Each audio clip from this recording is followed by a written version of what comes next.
All praise unto the true and living power of Israel, for indeed the Most High is worthy to be praised forever. All right, this is just some update on some notes. I was just kind of going through some notes and just trying to give even clearer clarity on some things as it relates to the word theology and the theologians and the word sacrifice, okay? All right, and then also the habeas corpus. All right, let's talk about this thing. All right, now, let me start off by saying, we know that there were people that came over into our ancestors' land and they enslaved them, they colonized them, okay? And that word colonize means to migrate to and settle in, okay? So they came over to our ancestors' land and they introduced them to religion. They introduced that to them, okay? And then them introducing them to religion actually enslaved them, okay? Now listen, the people that wrote, the theologians and the philosophers that wrote that, for example, John Calvin. John Calvin was a theologian, okay? John Calvin was not a prophet, okay? Then there was Martin Luther, who was also a theologian, a priest, and different things like that. He was not a prophet, okay? So understand that theologians and philosophers were not prophets, okay? And then there's Colossians 2:8 that says, beware lest any man spoil you through philosophy and vain deceit, after the traditions of men, after the rudiments of the world, and not after Christ. All right. Now, that word theology, it means... it actually means that religion is it is theology, and it means a branch of science, is what it means. And the Bible calls science false, okay? Now then the word theology, the theo part of it, the Theo, it means sacrifice, it means to kill. Okay, so 2380 it spells it, the transliteration of it is spelled Thyo, okay? And then it says kill, and it also spells it Thoo apostrophe O. Okay? And it means to rush, blow smoke, sacrifice by fire, immolate, slaughter for any purpose, slay, paschal lamb is what it says. And the word emulate, according to etymology, it means sacrifice, kill as a victim is what it means. Now, if you're killing somebody, that's murder. Okay? Now, also, 1685 in the Strong's is the word sacrifice. It means debah. And the word debah, is, the transliteration is spelled D-E-B-A-H. But if you think about it, and then 1684 is the word debak. Okay. 2076 is the word zebah. Okay. Spell it Z-E-B-A-H. And let me help you understand some things, because a lot of the people that did a lot of the writings and things, they tried to hide a lot of things, okay? They may have added some additional letters to some words, or they might have changed a letter to be something that it wasn't, trying to throw off anyone being able to follow the thread or be able to find the thread to unravel the things that they established, okay? Because remember, the theologians and the philosophers are not prophets, okay?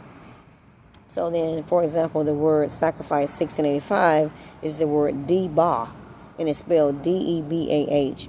Well, if you take the D off of it and it's the word ebah, then you know that over in, and even take off the D and the H, it's Eba. Now, over in Genesis, the 3rd chapter, the true living God said, I will put enmity between the serpent and the woman, the serpent seed and the woman seed. And it's 342 in the Strong's, and it is the word enmity, which means hatred, is the word Eba. It's the word Eba. So within the word deba is the word Eba. And then if you take the D off and then you turn the E to an A, it is the word E-B-A-H. But then the rearranging of those letters spelled the word Ada. And we know that Esau's wife's name was Ada. And if you go and look up the etymology of it, it shows that Ada 5711 is spelled, the transliteration is spelled A-D-A.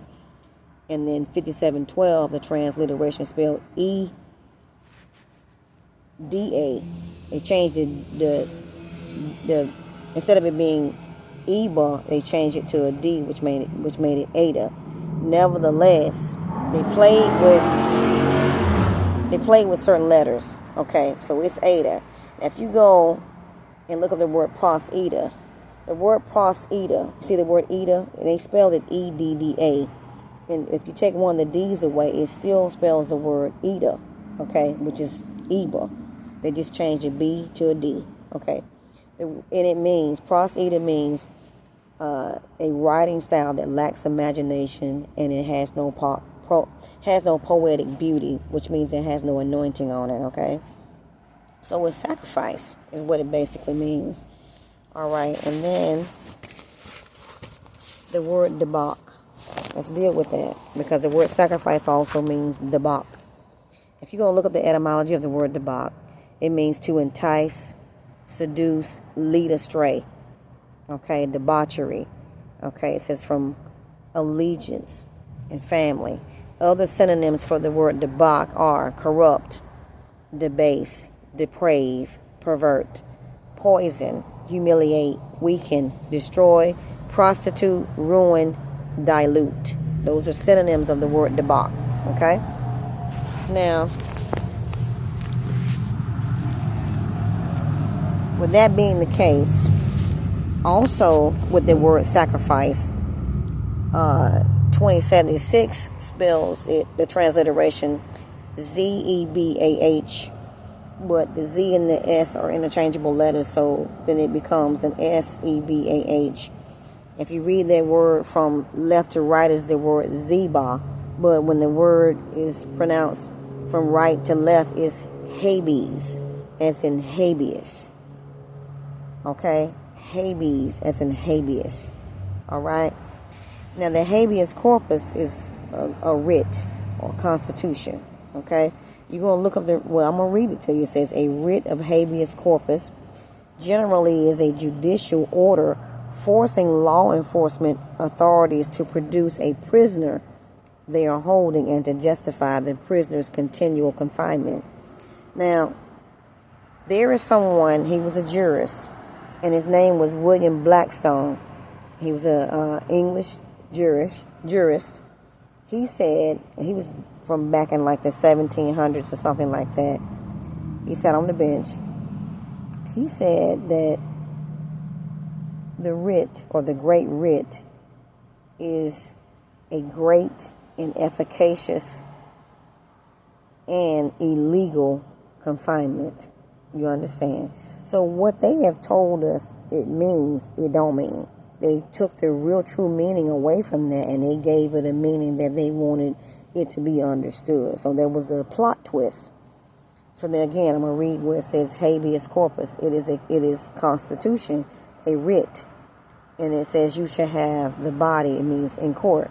A writ of habeas generally is a judicial order forcing law enforcement authorities to produce a prisoner they are holding and to justify the prisoner's continual confinement. So online on TikTok, there are people that are doing videos where they're saying they're calling the black people and they're calling the descendants of the original indigenous people prisoners of war. But they're not lying when they're saying that, because what happens was when they came over and they introduced religion to our ancestors, and if you go and read what it says about the name Dan in the Bible, Dan didn't have any inheritance, and because he was the son of a concubine, he wasn't the son of the promise. Okay, and then if you go and read the word Dan, it's from the 13th century. It says Dan is an epithet, and an epithet means something that has been added. And it also says that it represents members of organized religion. So see, religion was added. Understand that. So when they came over and they introduced religion to them, they knew why they were doing it. They were imprisoning them, whether our ancestors knew or understood what was going on at all. Okay, and then they came up with this saying, like when the presidency first started, they needed that black man who's on the back of the $2 bill. His name was John Hanson, or his name may be Robert Morris, because they try to play with a lot of things that they've already provided the evidence for, and then once we find it out, they go and try and erase that stuff. But nevertheless, it's still there. Okay, it said that John Hanson was the first president. He was black, but I wonder why why they couldn't start it without him. You know what I mean? So they started it out with him, and they signed off on what was known as the Articles of Confederation. And then they went behind his back and they stabbed that man in the back, and they abolished the Articles of Confederation. They came up with the Constitution without him being invited to the meeting. He wasn't even invited. So they basically needed for him to usurp an authority that he didn't have, because what he was doing was given, like moving in a way as though he was given an authority to make a decision for everybody that was black, which he did not even have that authority to do that. So what he was doing was not according to law and order. But they knew that, and he knew that. So just imagine him doing what he did, which was transgressing against the law and orders of the true living God.